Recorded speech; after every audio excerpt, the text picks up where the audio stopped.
দর্শক আসসালামু আলাইকুম, আমি শহীদুল ইসলাম সজল আমার ক্রিকটক চ্যানেলের পক্ষ থেকে সবাইকে স্বাগত জানাচ্ছি। যে যেখান থেকে আমার এই ভিডিওটা দেখতেছেন সবাইকে আন্তরিক শুভেচ্ছা এবং অভিনন্দন। কয়েকটা ব্যাপার নিয়ে কথা বলবো, কয়েকটা না, মূলত একটা বিষয় নিয়ে আলোচনাচারিতা করতে চাই। সেটা হচ্ছে আপনার এশিয়া কাপের গ্রুপিং নিয়ে 2 দিন আগে একটা ভিডিও করেছিলাম যে ভারত পাকিস্তান আবারও একই গ্রুপে, বাংলাদেশ শ্রীলঙ্কা আফগানিস্তান একই গ্রুপে, বাংলাদেশ জেড গ্রুপে। আমার অনেক সাবস্ক্রাইবার আছেন যারা আপনারা নিয়মিত আমার ভিডিও দেখেন, তারা অনেকেই কমেন্টস করেছেন যে বাংলাদেশ ভারত পাকিস্তান এক গ্রুপে থাকলে ভালো হইতো, বা বাংলাদেশ ওই গ্রুপে থাকলে কি এমন উল্টায়া ফেলতো। এই বিষয়গুলো, এই ধরনের অনেক ধরনের কমেন্টস আপনারা করতেই পারেন, সেটা করার সম্পূর্ণ অধিকার আপনাদের আছে। বাট আমার কথা হচ্ছে কি জানেন, আপনারা বুঝেন বা না বুঝেন আমি জানি না, আইসিসি বলেন এসিসি বলেন, তারা কিন্তু ইচ্ছে করে ভারত আর পাকিস্তানকে যে কোনো টুর্নামেন্ট হোক একই গ্রুপে রাখার চেষ্টা করে, আর সেটা তাদের সম্পূর্ণ ব্যক্তিগত ইচ্ছাতে, নিজের ইচ্ছাতে। আমি আগেও বলেছি যে ক্রিকেট বলেন, ফুটবল বলেন, যাই বলেন, যত ধরনের খেলাধুলার কথাই বলেন না কেন, প্রত্যেকটার পিছনে এক একটা বিজনেস লুকায়া থাকে। আর এই বিজনেস মডেল গুলো যদি আপনি না বুঝেন, বিজনেস মডেল গুলো যদি আপনি না জানেন, তাহলে কিন্তু ভাই আপনি বুঝবেন না। আপনি যদি না জেনে থাকেন, আপনার জ্ঞাতার্থে আমি একটা জিনিস জানাতে চাই, সেটা হচ্ছে গিয়ে বিগত 20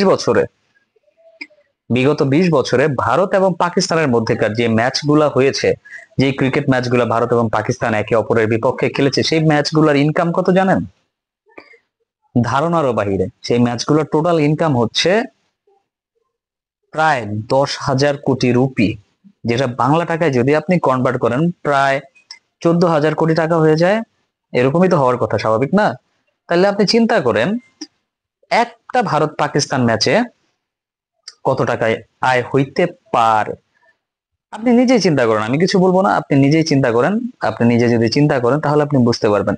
2014 সাল থেকে 2025 সাল পর্যন্ত, এখনো পর্যন্ত টিম দুইটা 20-21টার মতো ম্যাচ খেলেছে। 20-21টার মতো ম্যাচ খেলেছে। তাহলে আপনাকে যদি বলা হয় যে তাহলে আপনি ভাগ করেন, এই 11 বছরে 10,000 বাদ দিলাম, 5,000 5,000 করেন।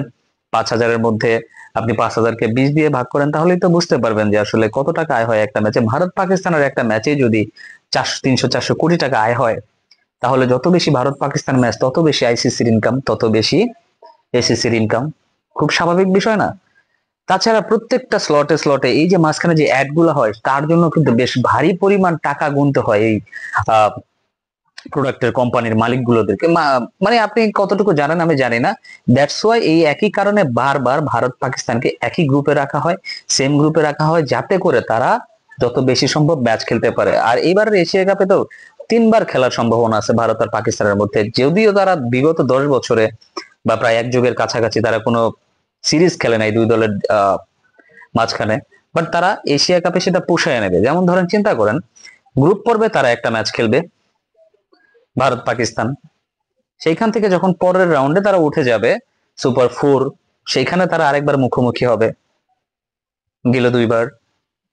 আর তারপরে যদি সেমিফাইনাল কিংবা ফাইনালে এই দুই দলের আরেকবার মুখোমুখি হয়, তাহলে তারা আরেকবার মুখোমুখি হচ্ছে, মানে আলটিমেটলি 3বার করে তারা মুখোমুখি হচ্ছে, যদি দুইটা দলই দ্বিতীয় রাউন্ডে যেতে পারে। তো মানে 3বার খেলার একটা সম্ভাবনা তাদের মধ্যে তৈরি করেই রাখে, এরকম একটা মডেল তৈরি করে রাখে আইসিসি।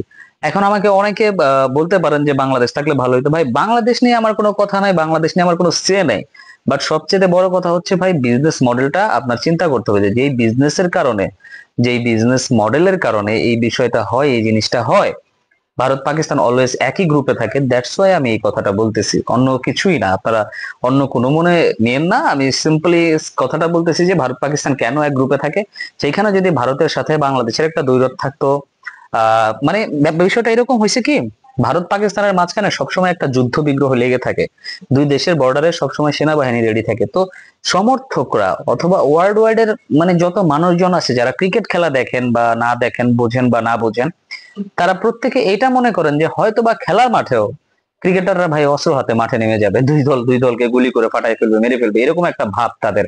দ্যাটস ওয়াই তারা আসলে এই ম্যাচগুলোর প্রতি আগ্রহ বেশি থাকে, যেন ভারত পাকিস্তান বর্ডারেও যুদ্ধ করতেছে, মাঠে এসে তারা লড়াইটা কেমন করে। ভাই, মাঠে এসে এখন আর লড়াই হয় না। ভারতের জায়গায় পাকিস্তানকে একতরফা ভাবে হারিয়ে দেয় সবসময়। লাস্ট 5-6 বছর যাবত এটাই দেখে আসতেছি। পাকিস্তানের তো কোনো ডেভেলপমেন্ট দেখি না। তারপরেও ভারত পাকিস্তান, ওই যে কথায় আছে, কিছু জিনিস যত গড় যেত তো বসে না, পাকিস্তানের ক্ষেত্রে হচ্ছে এরকম।